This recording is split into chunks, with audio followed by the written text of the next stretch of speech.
اور جو اللیگل وے ہے میں اس کی مخالفت کرتا ہوں کہ جو اللیگل امیگریشن ہے وہ لوگ جا کر زیادہ تنگ ہوتے ہیں. جو لوگ لیگلی جاتے ہیں وہ تو پھر بھی اپنا مستقبل جو ہے جلدی سیکیور کرنے میں کامیاب ہو جاتے ہیں. اور اوبیسلی ایک اٹریکشن ہے پوری دنیا میں, جس طرح کی آزادی باہر کے یورپین کنٹریز میں یا امریکہ میں ہے وہ بھی اٹریکٹ کرتی ہے, ان کا جو ماحول ہے وہ بھی اٹریکٹ کرتا ہے. لیکن ہم اسلامی ملک ہیں, ہمارے اپنے قواعد و ضوابط ہیں, اللہ کی راہ پہ چلنے والے سارے لوگ اس خطے میں بسے ہوئے ہیں. لا الہ الا اللہ محمد رسول اللہ کے نام پہ یہ پاکستان بنا ہے. ہمیں اپنی روایات, اپنی تہذیب اور اسلام کے دائرہ کار کے اندر رہ کے آگے بڑھنے کے مواقع دیکھنے چاہیے. اور اس میں کوئی شک نہیں ہے کہ آپ کی جو مدر لینڈ ہے وہ آپ کی ماں کی طرح ہوتی ہے. جتنے آپ کو سہولیات آگے بڑھنے کے لیے پاکستان میں میسر ہوں گی وہ شاید کسی بھی ملک میں نہیں ہو سکتی. یہاں آپ کے اپنے بھی ہیں اور گورنمنٹ بھی ابھی کین ہے کہ جتنے بھی نوجوان ہیں اس کے لیے مختلف ہم نے پروگرام شروع کیے ہوئے ہیں. قرضہ جات کے بھی ہیں, جو پرائم منسٹر نے اسپیشلی پروگرام شروع کیے ہوئے ہیں. تو اس بات صرف سمجھنے کی ہے کہ آپ اپنی جو آپ کے اندر ابیلٹی ہے اس کو منوانے کے لیے, آگے بڑھنے کے لیے آپ کو کسی دوسرے ملک جانے کی ضرورت نہیں ہے. آپ چھوٹے کام سے بے شک سٹارٹ کریں. ابھی تو گلوبلی پوری دنیا ایک دوسرے سے لنک ہے. آپ نے اگر کوئی کام کرنا ہے, آپ چائنا میں بیٹھ کے کر رہے ہیں, سنگاپور میں بیٹھ کے کر رہے ہیں یا انگلینڈ میں بیٹھ کے کر رہے ہیں, تو وہ آن لائن سارا پاکستان میں بیٹھ کے بھی کر سکتے ہیں. آپ اگر مینوفیکچرنگ میں ہے تو اس کی ایکسپورٹ اب پوری دنیا میں گلوبلی بڑی آسانی ہو گئی ہے. تو مواقع جتنے بھی نوجوانوں کے لیے, ان کی ترقی کے لیے, ان کے کام کاروبار کے لیے اور ان کی فائنینسز کے لیے بھی گورنمنٹ نے میسر کر دیے ہیں. تو اپنے آپ کو پاکستان میں رہ کے بھی آپ آگے بڑھا سکتے ہیں. تو میری تو نوجوانوں سے پھر بھی یہی ہے کہ یہ نہیں ہے کہ آپ کو بالکل ہی باہر نہیں جانا چاہیے. اگر آپ اتنے ہائی اسکلڈ ہیں, آپ کی ایجوکیشن ایسی ہے یا آپ کے پاس کوئی ایسا ٹیکنیکل ہنر ہے جس کی اجرت جو ہے پاکستان سے باہر کے ملکوں میں زیادہ اویلیبل ہے, تو بالکل ٹرائی کریں, اپنا مستقبل سیور کریں.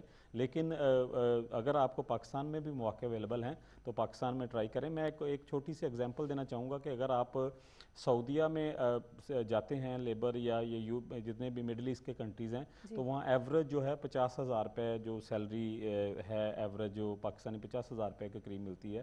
اور پھر آپ پردیس میں رہ رہے ہیں, اپنے ٹریول سال میں ایک مرتبہ ٹریول کریں گے, وہ 2 ماہ کی سیلری آپ کی ٹکٹ میں چلے جائے گی. اپنی لیونگ آپ نے افورڈ کرنی ہے, اس کی ایوریج نکالیں گے تو وہ بھی آپ کی بچت جو ہے وہ 20-25 ہزار روپے جو ہے وہ منتھلی آئے گی. تو 20-25 ہزار منتھلی والی, تو ادھر آپ برگروں کا ایک ریڈی لگا کے کھڑے ہو جائیں تو اس سے 40-50 ہزار 60 ہزار کما سکتے ہیں آرام سے, اور اپنی فیملی کے اندر رہ کے بھی. تو کوئی بھی کام چھوٹا نہیں ہوتا. سب سے پہلے اپنے ملک میں ٹرائی کریں. اگر ایسی اپرچونٹی ہے کہ جہاں سے آپ کو اچھی انکم آ سکتی ہے باہر کے ملکوں سے, تو وہاں بھی ٹرائی کریں. تصدق صاحب, آپ سے پوچھنا چاہوں گی, آپ نے اتنے سال پہلے پاکستان چھوڑا اور اب آپ ناروے میں رہتے ہیں, ایسی کیا چیز ہے آپ کو, آسائشیں وہاں پر بے شک بہت ساری ہوں گی, لیکن پاکستان کی کیا چیز ہے جو سب سے زیادہ یاد آتی ہے؟ دیکھیں جی, ہمارے والدین وہاں دفن ہیں, ہماری پراپرٹیز, ہمارے مکان, ہماری باقی کی برادری سب ادھر ہی ہے. ہمارا بچپن وہاں گزرا ہے, وہ گلیاں, وہ کوچے, وہ ہر چیز ہمیں تو یاد آتی ہے نا, ہم بھولے نہیں ہیں. لیکن سیڈلی یہ جو چیز ہے اب ڈسپیئر ہوتی جا رہی ہے کہ ہماری جو یہ نسل چل رہی ہے, اس کے بعد جو ہے ہمارے بچوں کے لیے وہ زیادہ مشکل ہو جائے گا, کیونکہ بچے جو ہیں وہ اس حالت میں نہیں ہوں گے کہ وہ پاکستان کو وزٹ بھی کر سکیں. اور سیڈلی جو ہماری گورنمنٹ ہے وہ اس سلسلے میں کچھ نہیں کر رہی. وہ صرف اور صرف وہ جو ہمارے 30 بلین ڈالر ہیں ان کو دیکھ رہی ہے کہ ریمیٹنس آ رہے ہیں. کوئی اوورسیز کے لیے کوئی کام نہیں کیا جا رہا, کوئی ان کے فیوچر کے لیے نہیں سوچا جا رہا کہ یہ سلسلہ اگر اسی طرح چلتا رہا تو یہ سلسلہ ٹوٹ جائے گا. اور اس کو سیریسلی سوچنے کی ضرورت ہے. پہلی بات تو یہ کہ خان صاحب نے ذکر کیا کہ جی 22 بلین ڈالر جو ہے وہ ہمارے ریمیٹنس آ رہے ہیں. یہ 22 بلین نہیں ہے, they are in excess of 40 billion dollar every year. وہ میں آپ کو اس طرح بتاتا ہوں کہ جو 22 بلین ڈالر گن رہے ہیں وہ صرف اسٹیٹ بینک کے تھرو آتے ہیں.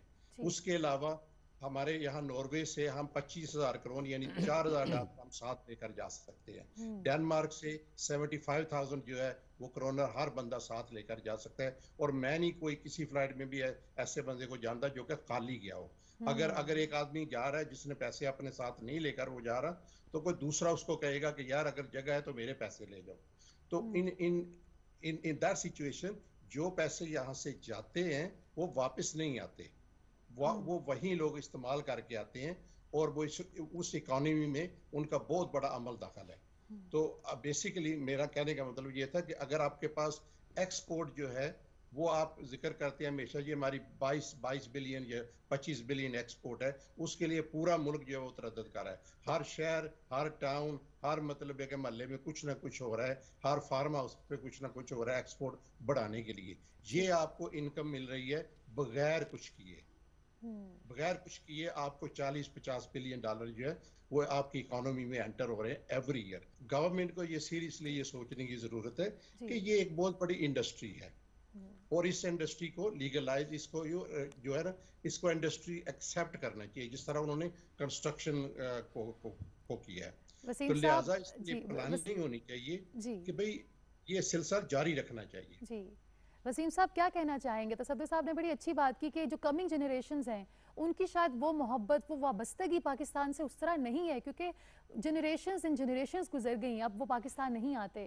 تو اس بانڈ کو ہم کیسے مضبوط کر سکتے ہیں وسیم صاحب؟ جی میں I'm سوری کہ میں ان کی بات سے ڈس ایگری کرتا ہوں. پاکستانی قوم جو ہے، پاکستانی نوجوان ہمیشہ سے محب وطن ہے اور ان کی باؤنڈنگ بالکل اتنی ہی ہے پاکستان سے جیسے ہمارے بزرگوں کی تھی، ہماری اولڈ جنریشنز کی تھیں. پاکستان پہ جب بھی کوئی مشکل وقت آتا ہے تو کبھی سوشل میڈیا کا ٹرینڈ دیکھیں، کبھی آپ جو فیس بک کا ٹرینڈ دیکھیں، آپ کو پتہ چل جائے گا کہ اب ہمارے جب بھی یہ جیسے کہ وہ انڈیا والا ایشو ہوا تھا، جو ابھی نندن والا ایشو ہوا تھا، تو کیسے ہم جب ایز اے قوم ہم ہوتے ہیں تو ہم بالکل متحد بھی ہوتے ہیں اور اپنی قوم کے لیے ہم کھڑے بھی ہوتے ہیں. تو ایسی کوئی بات نہیں ہے کہ باؤنڈنگ نہیں ہے. اصل میں اوبیسلی جیسے جیسے ٹائم گزر رہا ہے، پہلے ہوتا تھا کہ ایک فیملی میں ایک کمانے والا ہوتا تھا، 7 فری ہوتے تھے، شام کو ساتوں کے ساتوں بیٹھ کے اکٹھے کھانا کھاتے تھے اور اس سے بھی گزارا چل جاتا تھا. تو دن بدن جو ہے زندگی جو ہے وہ بیزی ہوتی جا رہی ہے، جو ترقی کی طرف جیسے جیسے پوری دنیا جا رہی ہیں تو مسائل بھی بڑھ رہے ہیں. تو ابھی گھر کے 7 لوگ ہیں تو ساتوں کو کام کرنا پڑتا ہے کہ وہ اپنی وہ کمفرٹیبل لیونگ افورڈ کر سکیں. اور باہر کے ملکوں میں بھی ایسی ہے، شاید اس وجہ سے یہ فیل ہو رہا ہے کہ وہ باؤنڈنگ نہیں رہی. تو ایسی بات بالکل نہیں ہے. باؤنڈنگ ہمیشہ سے ہمارے نوجوان جو ہیں، ہماری جو بھی نسل ہے وہ پاکستان کے ساتھ محب وطن ہے اور بہت ہی کمیٹڈ ہیں اپنے ملک کے لیے. زمانے کے ساتھ چلنا پڑتا ہے، یہ بھی ضروری ہے. تو اپرچونٹیز ہوں ان کو اویل کرنے کے لیے اگر وہ انہیں کہیں باہر نکلنا پڑتا ہے تو اس کا یہ مطلب نہیں ہے کہ وہ محب وطن نہیں رہے یا ان کی باؤنڈنگ نہیں رہی. پاکستان سے اصل میں ہوتا یہ ہے کہ جو پاکستان سے باہر لوگ رہ رہے ہیں نا، کیونکہ وہ پاکستان سے دور ہیں اور پاکستان سے باہر ہماری جو آج سے جو اولڈ جنریشنز تھی، آج سے 30 سال 40 سال پہلے لوگ گئے تو وہ تب زمانہ بھی اور تھا، تب محبتیں بھی اور تھیں، تب سارے ایک والدہ کے گرد ایک چولہے کے ارد گرد بیٹھ کے سارے کھانا کھایا کرتے تھے. تو زمانہ جیسے جیسے ترقی کی طرف گیا ہے اس کی اصلاحات بدل گئی ہیں. لیکن اس کو یہ نہیں کہا جاتا کہ ہمارے نوجوان بھی جتنے بھی باہر جاتے ہیں، باہر کے ملکوں میں جابز کر رہے ہیں یا بزنس کر رہے ہیں، وہ بھی پاکستان کی ریمیٹنس میں بھی حصہ ڈالتے ہیں، پاکستان کی پولیٹکس میں بھی. آپ آج بھی پوری دنیا میں دیکھ لیں، پوری دنیا میں جو تو ہماری جو ملک سے باہر یورپ میں یا امریکہ میں 2nd یا 3rd جنریشن ہے جو وہاں پیدا ہوئے ہیں، پھر جن کی شادیاں بھی وہاں ہوئی ہیں، وہ بھی پاکستان کے ساتھ اتنے ہی منسلک ہیں جتنے پاکستان کے اپنے نوجوان ہیں. میں مطلب خود برٹش نیشنل ہوں، میری ساری زندگی یو کے میں گزری ہے، تو کوئی میں نے یو کے میں ایسا گھر نہیں دیکھا جس گھر میں جو پاکستانی چینلز نہیں دیکھے جاتے، جو پاکستانی نیوز نہیں دیکھی جاتی. وہ ادھر بیٹھے بھی پاکستان کی پولیٹکس میں اتنے انوالو ہوتے ہیں جتنے ہم یہاں لوگ ہوتے ہیں، اور ادھر بیٹھے بھی اتنے ہی وہ پاکستان کے مستقبل کے لیے پاکستان کے معاملات کے لیے فکر مند ہوتے ہیں جہاں ہم اتنے ادھر بیٹھے ہوتے ہیں. تو ہماری نیشن جو ہے اس کو آپ یہ بالکل نہیں کہہ سکتے کہ وہ ان کی باؤنڈنگ نہیں ہے اپنے کنٹری کے ساتھ. وہ ہمیشہ سے منسلک ہیں، منسلک تھے اور منسلک رہیں گے. وسیم صاحب اگر میں آپ سے یہ پوچھنا چاہوں، آپ نے کہا کہ آپ یو کے نیشنل ہیں، تو وہ کیا جذبہ تھا جو آپ کو پاکستان واپس لے کر آیا؟ کیونکہ بہت سی یوتھ تو چاہتی ہے کہ بس ہم باہر جائیں، پڑھنے کے غرض سے بھی جائیں، تو شاید واپس آنے کا ان کا دل نہیں کرتا. وہ کیا ریزن تھی، وہ کیا محبت تھی ملک سے جو پاکستان کی طرف واپس آپ کو کھینچ کر لائی؟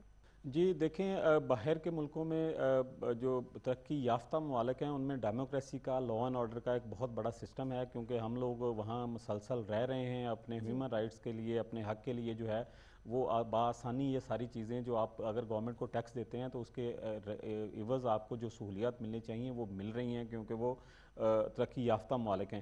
تو ہم جب پاکستان آتے تھے تو پاکستان میں ہم دیکھتے تھے کہ گورنمنٹ سے مطلب کہ عوام سے ہر طرح کے ٹیکس تو لیے جاتے ہیں، لیکن جو ان کے حقوق ہے وہ پامال کیے جاتے ہیں. تو میں 2013 میں پہلی مرتبہ خان صاحب سے ملا، تب وہ دھرنے سٹارٹ ہوئے 2013 کے الیکشن کے بعد. تو تب میری ملاقات ہوئی تھی، تو میں نے میری آدھے گھنٹے کی ان سے ملاقات تھی، تو وہ بالکل ان کا نظریہ وہی تھا جو ہم باہر بیٹھے لوگ سوچتے تھے کہ ہمارے اپنے ملک کے اندر یہ لا اینڈ آرڈر ہونا چاہیے، حقوق العباد حقوق ہونے چاہیے، ہیومن رائٹس ہونے چاہیے، ڈسپلن ہونا چاہیے، جو ٹرو ڈیموکریسی ہے وہ ہونی چاہیے، حق خود ارادیت جو ہے اس کا صحیح استعمال ہونا چاہیے. تو مجھے ان کی باتیں سن کے لگا کہ وہ ایک ایسے انسان ہیں جو پاکستان کو دنیا کے لیول پہ لے کے آ سکتے ہیں. جو ہمارے پچھلے حکمرانوں نے 30-40 سال میں پوری قوم ہی کرپٹ کر دی تھی. اصل میں جو ہمارے ملک کا سب سے بڑا المیہ ہے، ہمارے حکمران تو کرپٹ تھے ہی، انہوں نے ساتھ ساتھ اس قوم کو بھی کرپٹ کرنے کی کوشش کی ہے.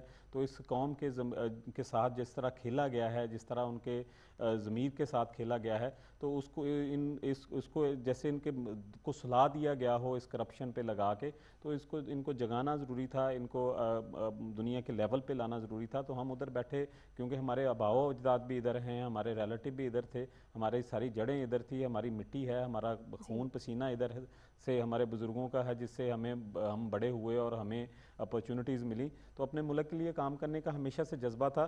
اور یہی ہر نوجوان جو ہے، ہمارے جتنے بھی نوجوان باہر جاتے ہیں یا فیملیز ہیں، سب کا یہی جذبہ ہے. وہ اپنے ملک کے لیے اس میں کوئی کمپرومائز نہیں کرتے. ہم دنیا کے جس مرضی حصے میں بیٹھے ہوں، لیکن اپنے ملک کے لیے ہماری محبت جو ہے اس پہ کوئی کمپرومائز نہیں ہے.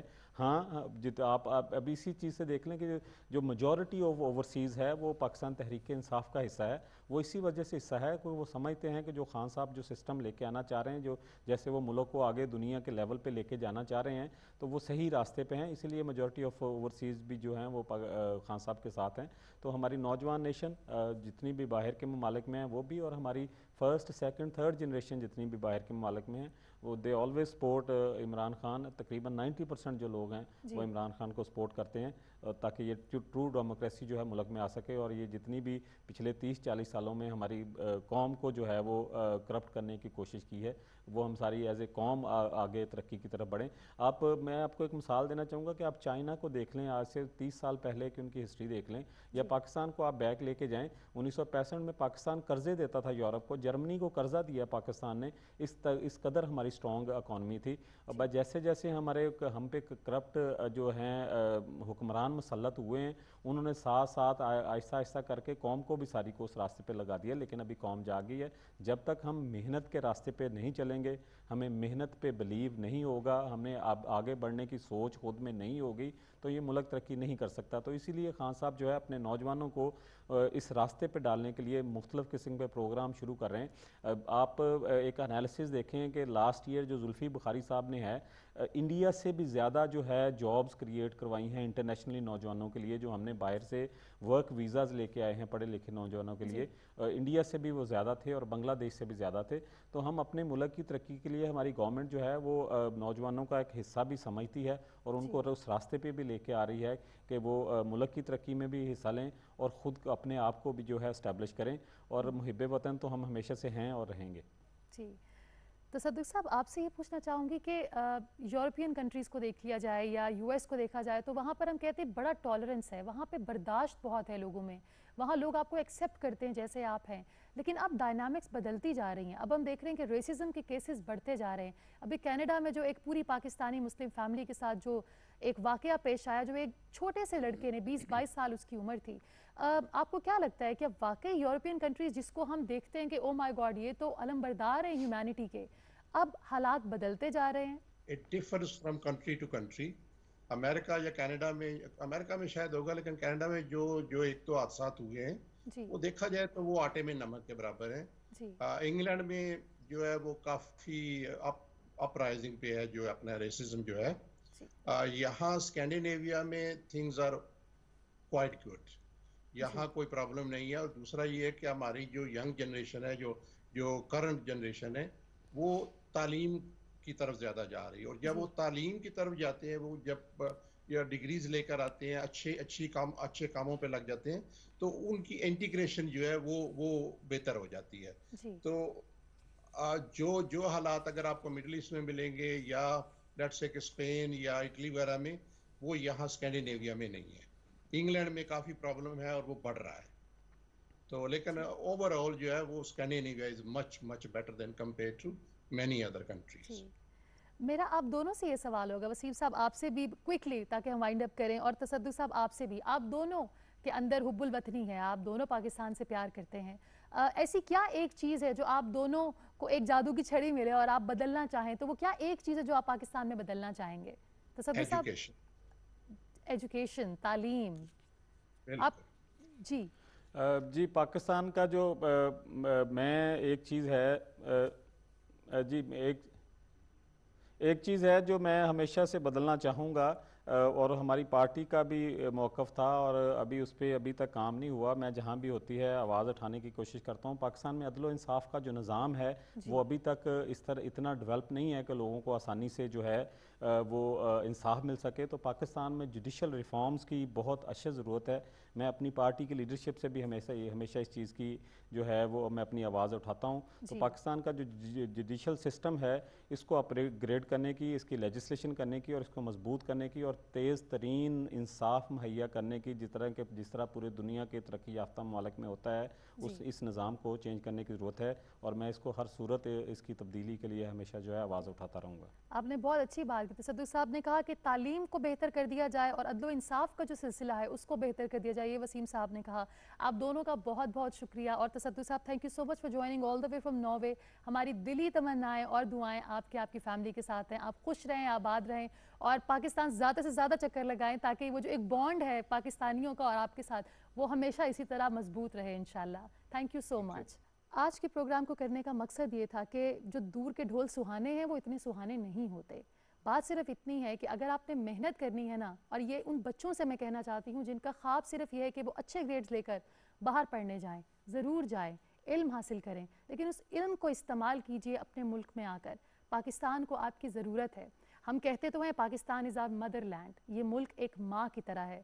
تو جب ماں بوڑھی ہو جائے, لاغر ہو جائے, کمزور ہو جائے, تو اولاد اسے چھوڑ کر نہیں چلی جاتی. اس اولاد کو اس کے پاس رہنا ہوگا, اس کا خیال کرنا ہوگا, اس کی تیمارداری کرنی ہوگی. پاکستان کو اس وقت ہماری ضرورت ہے. تو جو بھی سکل اس وقت آپ کے پاس ہے اس کو یوٹیلائز کیجئے, اور محنت آپ دنیا کے جس ملک میں کریں انکلوڈنگ پاکستان, پھل تو اللہ آپ کو دیں گے. تو اگر محنت کرنی ہے تو پاکستان میں بھی کیجئے. ہماری بہت ساری دعائیں ہماری یوتھ کے ساتھ, ان تمام بھائیوں کے ساتھ ہیں جو اس وقت پاکستان سے دور ہیں. انشاءاللہ اگلے ہفتے ہم پھر ملیں گے, تب تک کے لیے اللہ حافظ.